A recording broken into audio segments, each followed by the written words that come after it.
Hey everyone, you know how sometimes your brain just feels like it's running a million miles an hour? Like there's this constant hum of thoughts, worries, and to-do lists that just never seems to quiet down? Well, if that sounds familiar, then I've got a book for you that really hit home for me. Declutter Your Mind, How to Stop Worrying.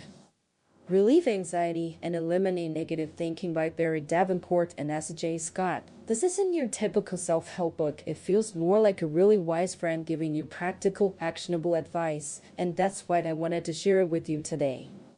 You see, the core idea here, as the authors explain, is that our thoughts fundamentally determine our outcomes. It's not just about what happens to us, but how we think about it. We all experience negative thinking, but if it's constantly overwhelming you, it's time to really look at how your thoughts are impacting your mental well-being. Our minds are constantly creating this inner monologue, this background noise that's always there, reminding you, shaming you, or making you anxious about anything and everything.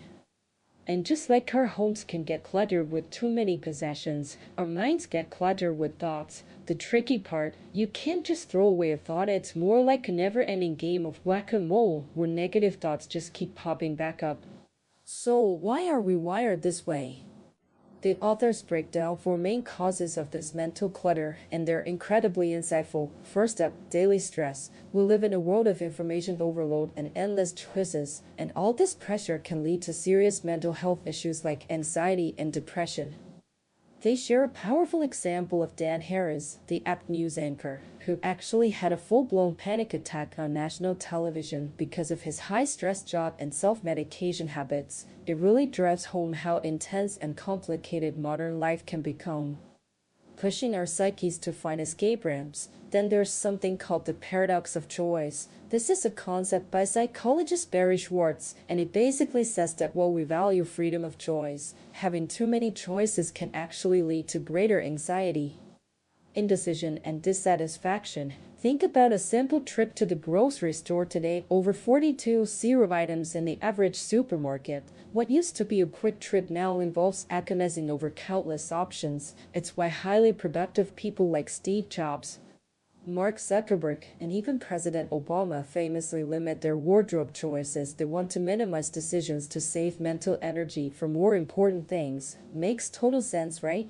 The third cause is too much stuff, and this isn't just physical clutter in our homes, which, let's be honest, we all have. It's also the constant flow of information and digital data. Our phones are begging for more storage, our inboxes are overflowing, and we're constantly bombarded with tweets, updates, and cat videos. This constant consumption of information and things not only eats up our time and productivity but also fuels anxious and negative thoughts like, my Facebook friend looks so happy, my life sucks, or should I buy that new gadget? We feel busy all the time, but it often leads to mental and emotional exhaustion. And finally, perhaps the most fundamental cause, the negativity bias. Our brains have evolved over millions of years to prioritize survival, meaning we're hardwired to overthink, worry, and view situations more negatively than they truly are. As Dr. Rick Hansen puts it, the brain is like Velcro for negative experiences but Teflon for positive ones. So that nagging negative thought that pops into your head, your brain is predisposed to accept it as reality. But here's the kicker, and this is where the book offers so much hope. You don't have to accept this predisposition. You have more control over your thoughts than you think you do. So what can we do about all this? The book provides a treasure trove of practical science-backed habits and strategies across four main areas of our lives. Let's dive into decluttering your thoughts first. The author suggests a few key habits. One of the simplest yet most profound is focused deep breathing.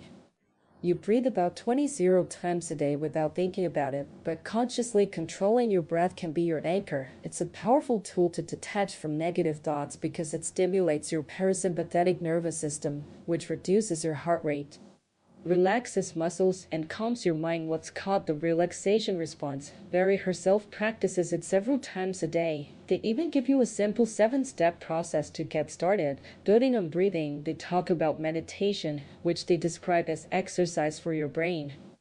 You don't need to be a mystic, it's simply a tool to train your mind and gain control over your thoughts. Studies actually confirm meditation can increase productivity, promote focus, decrease stress, and even boost brain power. You'll find your mind might wander a lot at first. That's just your monkey mind. But the goal is to gently return your attention to your breath, and over time, you'll start to notice the gap, the silent space between thoughts. It's a deeply peaceful experience. They even recommend some great apps like Buddhify, Amvana, and Headspace to help you get started. Next, they tackle reframing all negative thoughts. We're hardwired to suffer psychologically, to criticize ourselves and imagine frightening scenarios, but you can actually interrupt these patterns. They give you 6 quick strategies. Be the watcher, just observe your thoughts impartially. Name that thought mentally, say, I'm having the thought that. To create distance, just say no vocally, say stop, and visualize the wall, the rubber band trick, a physical cue to break the cycle. Know your triggers, identify what sets off your negative thinking, and distract yourself. Immerse yourself in a focused project. And to truly teach your old mind new tricks, you need to replace those negative thoughts with constructive ones. How do you do that when some negative thoughts might actually be true?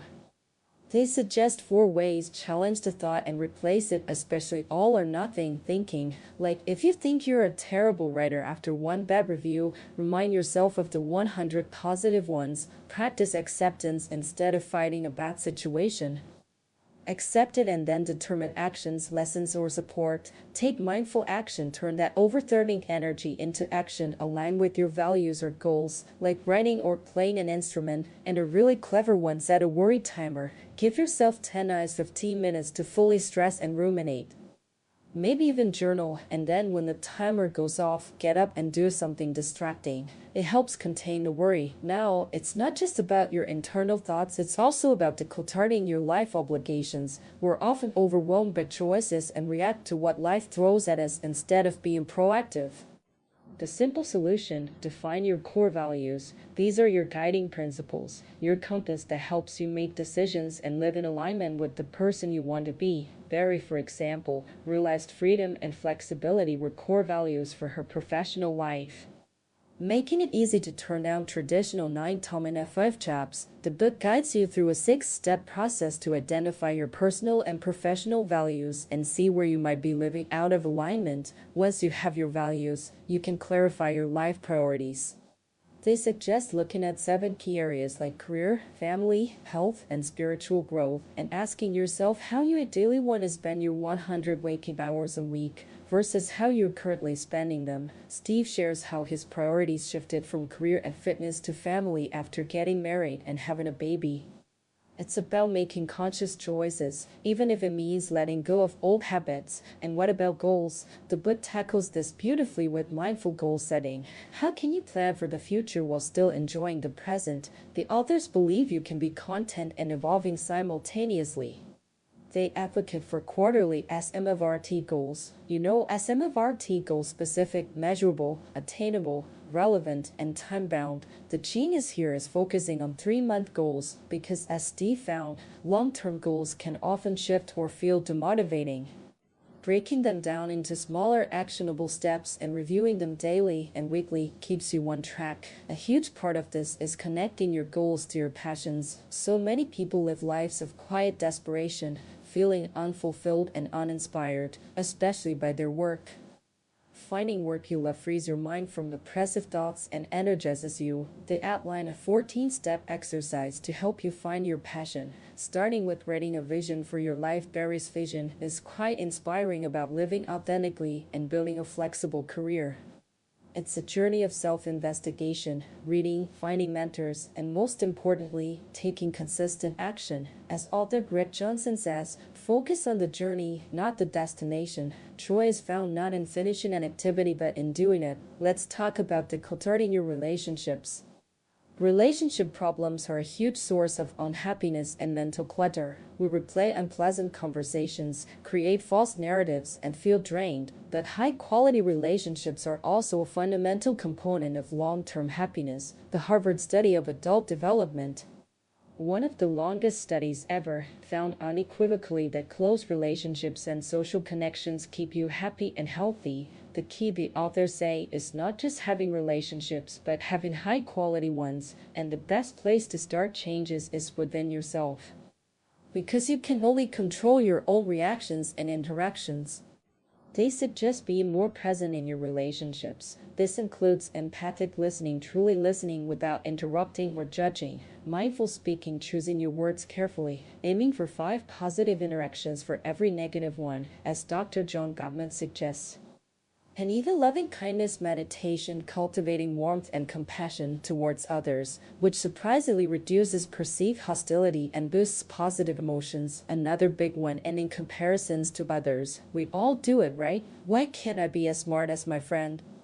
They have more money than me. These thoughts spiral, making us feel bad and damaging our relationships. Even Barry herself admits falling into this trap as an author. The solutions here are powerful. Practice radical self-acceptance. You are okay as you are. Change what you can, focus on your own values, not emulating others, and express gratitude constantly. It shifts your focus from what you lack to what you have. They also address getting unstuck from the past in relationships. Replaying old hurts and broken relationships keeps us trapped. The authors offer practical steps. Resolve what you can, initiate communication, even if it's uncomfortable. Challenge your story, try to see the situation from the other person's perspective. And incredibly important, offer forgiveness, as Dr. Wayne Dyer says. Forgiving others is essential for spiritual growth. If you could release them, you would know more peace. This includes forgiving yourself too, and for your intimate relationships, they emphasize mindfulness with your partner. This is where you can learn immense emotional and personal growth. It means making a commitment to be emotionally present, listening without defensiveness, reflecting back what you hear, communicating authentically without blame, and looking for lessons within conflict. And crucially, spend quality time together without distraction. Finally, the tough but sometimes necessary truth, letting go of certain people. This is painful, but sometimes a relationship is simply draining, toxic, or abusive, and letting go is the only way to protect your mental health. Steve bravely shares his own story of cutting off communication with an ex-girlfriend because the interaction was too toxic. It's not about being unkind, but about respecting yourself. You need to consider the positives of life without them, the potential fallout, and clearly define what goodbye means for you, which can range from total separation to setting strong boundaries. And give yourself permission to grieve. It's a normal part of the process. Beyond people, the book focuses on decluttering your surroundings. It's about consciously choosing how you spend your time every day, rather than just reacting to what's in front of you. First, simplify your home. A cluttered environment actually restricts your ability to focus and limits your brain's capacity to process information. The visual chaos distracts you. The authors, having written 10-minute Declutter, provide a 10-step process to tackle it in small manageable chunks of 10 minutes a day. It's about creating a staging area, avoiding indecision, working quickly, and involving your family. As Marie Kondo wisely says, the space in which we live should be for the person we're becoming now, not for the person we were in the past. Then there's simplifying your digital life. We're obsessed with technology, spending hours on social media, with overflowing inboxes and cluttered desktops. As do but 10-minute digital declutter notes, many of us have a closer relationship with the virtual world than with our own families. They urge you to realistically look at your digital time, find areas to cut back, like a digital sabbatical for an hour a day or even a weekend. Declutter your devices like your inbox or phone apps, and develop a digital value system to set boundaries. They also encourage us to simplify our activities. How often do we answer "How are you?" with "I'm so busy"? Would pack our schedules, feeling guilty if we're not constantly productive. Leaving little time to just be. They call it the business trap. They offer 8 strategies, like prioritizing your daily priorities first, purging unnecessary commitments, focusing on just 3 important daily goals, and building in sacred time to do absolutely nothing. They even suggest re-examining children's overscheduled lives, and for adults, making a point to leave work on time. A digital sabbatical is also a powerful tool for mental clarity, and one of my favorite concepts here is harnessing the power of flow and focus. Psychologist Mihaly Csikszentmihalyi coined this term, describing it as a state where you're so completely absorbed in an activity that nothing else matters. You feel strong, in control, and at the peak of your abilities. It's almost like a meditative state where your mind is least cluttered. To achieve flow, choose a challenging activity, develop your skills, set clear goals, eliminate distractions, set aside enough time, and monitor your emotional state. Speaking of activities, the book also addresses simplifying your distractions to overcome procrastination. Procrastination, they say, is one of the worst offenses for cluttering your mind, as something constantly hanging over your head prevents you from feeling settled. It steals your determination and feeds a vicious cycle of self-recrimination. Did you know that if you procrastinate just 1 hour a day, that's like losing 52 full workdays a year? Imagine what you could do with that time. They give 12 daily actions, like planning ahead, defining your why for a task, breaking it down, preparing what you need, and critically, removing distractions like turning off your phone and closing browser tabs. They even mentioned the Pomodoro technique for extreme focus: 25 minutes of work, 5-minute break. Finally, the book wraps up by talking about simplifying your actions by bringing mindfulness to everything you do, even the mundane. As Thich Nhat Hanh suggests, if you can't wash dishes joyfully, you can't drink tea joyfully. It's about being fully present in the moment. Whether you're eating mindfully, noticing colors, smells, tastes, cleaning your house mindfully, seeing it as a laboratory for being present, walking mindfully, listening to your feet, taking in scenery, experiencing nature mindfully, engaging all your senses, or even exercising mindfully, paying attention to your body, finding an anchor like your breath. The ability to be in the present moment is a major component of mental wellness. So, what's the big takeaway? Training your mind is a lifelong endeavor. It's not about achieving complete control over every spontaneous thought that's impossible, but about changing your reactions and habits to better manage them. This book gives you an incredible arsenal of tools.